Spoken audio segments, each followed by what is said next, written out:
kaibigan, welcome back po. Ayan, sa Starbucks. Kung saan, dito kasali ka. Kapiling ko, mama, a very close friend of mine. Kasama ko po ito sa hirap at ginhawa. Bro, tayo ka naman. This is Ernest Jones Abarientos, mga kaibigan. Nursing, isa po siyang nurse. At meron siyang mahal, si Majel. Bukay ko na po, no? Ayun sa, mama, galing naman pipili niya. ikukwento ko muna yung alam ko. Marami akong hindi alam na nahiya akong tanungin sa kanya pag magkasama kami. Bro, kilala ko yung mga naging girlfriends mo. Alam ko yung tipo ng girl na gusto mo. At sa lahat tayong magkakaibigan, ikaw yung alam ko na who would want na magsaya muna sa buhay than to have a, kumbaga, a kind of responsibility being with someone na mahal mo.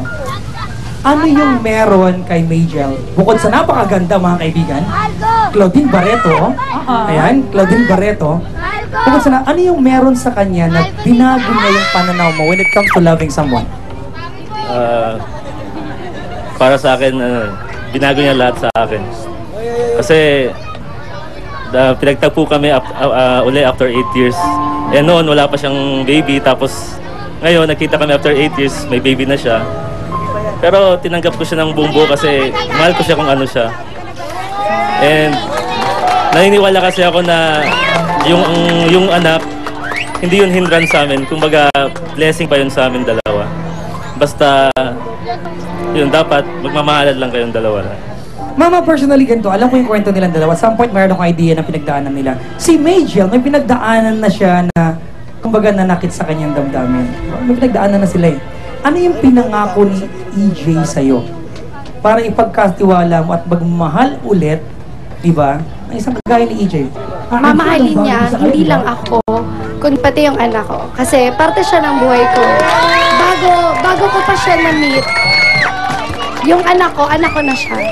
So, sabi ko sa kanya, yung priorities in life, kasama yun ng buhay ko eh. So, tanggapin mo ko, kung mahal mo ko, tanggapin mo ko ng buong-buo. Yun lang, ako yung nakiusap sa kanya. And kung seryoso ka, patunayan mo na lang, huwag kang mangako. Hi, mama, ganito, tama ba yan, ano?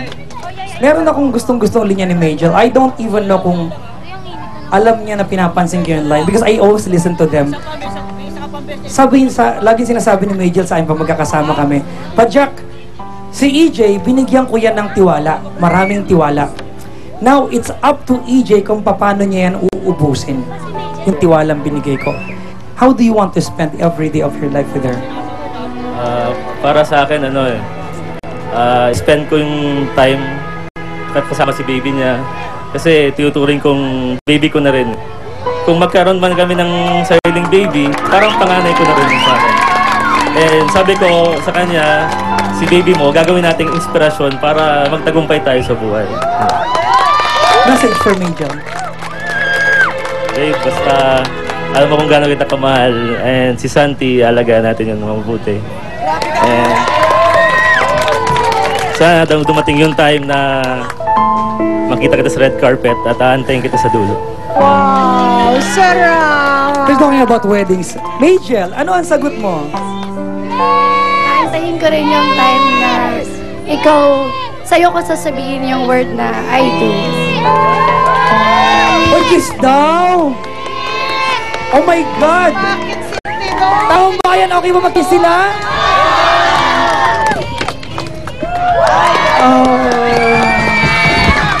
Thank you very much. Bro, salamat. Majel, maraming salamat. Maraming salamat. I owe you a lot. Thank you very much for sharing your story with us. Magpapakain ako pag nagkita tayo. Oo nga, alika nga dito, Papa Jack. Very close to my Alam mo, heart. itong ganito kasagsagan talaga ng tanghaling tapat dito sa Plaza Miranda.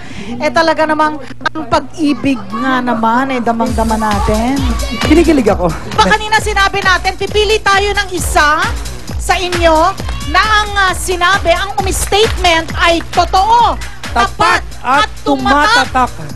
Meron isa dito, nagsimba lamang, humihingi ng sagot sa ating Panginoon. Tama ba namang pagdating niya sa Plaza Miranda, nandito ang Starbucks at pinag-uusapan ang suliranin niya? Ang ating star of the back this morning, Ruby. Congratulations! Tatanggap ka ng mga premyo mula sa amin sa Starbucks. Ayan. Thank you, ha. Totoo, tapat at tumatak ang sinabi mo ngayong umaga. Sana naman sagot mo na yon, no? Okay. At ako, ang ating umaga, talaga namang binuo din dahil pati naman si Papa Jack, hindi siya talaga naging kuripot at madamot. Tama!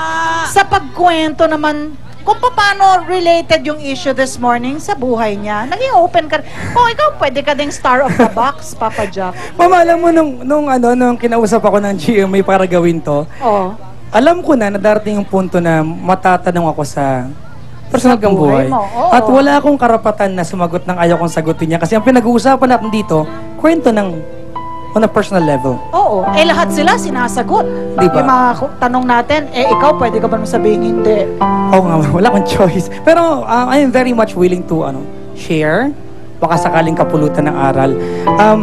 Sa buhay natin, alalim, Mama, sa buhay natin, darating yung pagkakataon na at some point, meron tayong magagawa na isang bagay, whether pagkakamali man yung nakabutihan, and meron niyang, kumbaga, pabaon sa atin. Sa kaso ko, mga kaibigan, personally, ang pabaon sa akin ng aking kabataan at kainosentihan ay meron akong anak. And it's something na I am never, diba, ashamed of. I'm a very proud dad of Klong Klong. Kung nakaanta ba yung aking napakagandang anak, Klong Klong, mahal na mahal kita.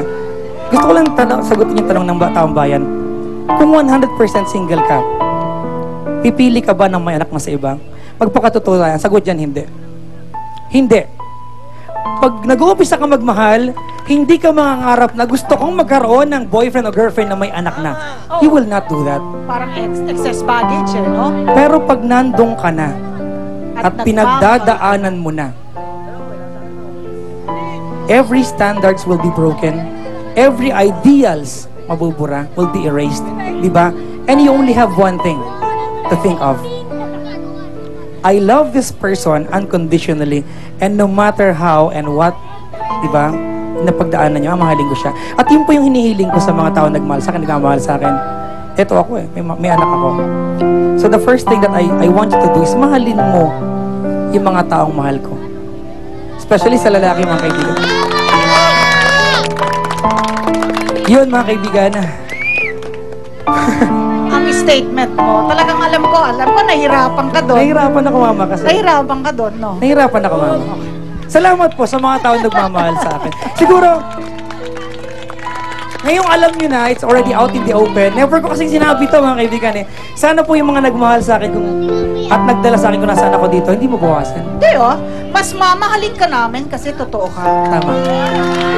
Ayun, having said what you said. I love you, Klong Klong. I love you, Klong Klong. I hope to meet you soon. Yes. Alam mo, babalansihin ko lang kasi Papa Jack, yung mga sinabi mo, agree ako doon. Ako po naniniwala dahil personal kong karanasan na pagdadasal ang God's best. Panginoon, padala mo sa akin ang aking God's best. Na pagdadasal yon. At ang Panginoon ay tutugon. Ipadadala niya sa'yo kung sino ang nararapat para sa'yo at sa mga anak mo. Ngayon, kung walang ipadala ang Panginoon, again, I'm saying, lalo na yung mga single mothers, hindi po, huwag niyong isipin na porkit single mom kami. Parang ang dating, parang negative na meron kang anak. Ang anak, laging biyaya. Ang anak, biyaya mula sa Panginoon. Agree. Kaya hindi yan pwedeng, I cannot take this man who see yung mga lalaki na ang tingin sa anak mo, kargo, negatibo, hindi. No. Children are always blessings from God. Kaya yun lamang, no? Always pray for your God's best. Papasok ka sa relasyon, in the future, may iibig sa'yo, Papa Jack. Meron na po. May pang iba, meron na? Meron po. Nagmamahal May po pang sa bagong episode ng Starbucks. At nais nating pasalamatan si Nestor Torre for a very positive review. Kung ano man ang Starbucks is because we have a great team.